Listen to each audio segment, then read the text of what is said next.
काफी है।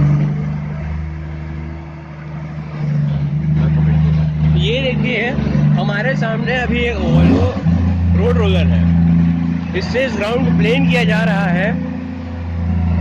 हमने अपनी अपनी गाड़ियां हटा ली हैं यहाँ से। देखते हैं इनका कैसा काम होता है।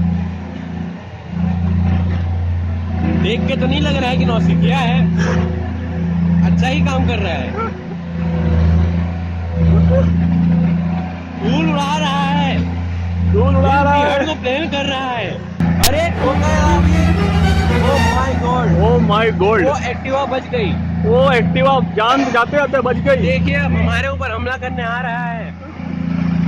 चलिए इसे काम करने देते हैं और हम अब आराम करते हैं। ध्यान से देखिए उसके हाइड्रोलिक्स को, उनका वर्किंग देखिए।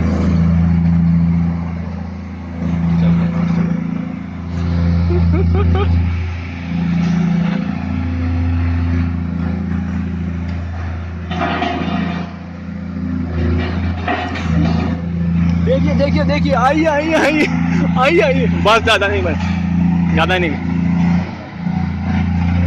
अरे बच गया, अरे बच गया, दीवार बच गया। ध्यान से देखिए। मैं बस करता हूँ।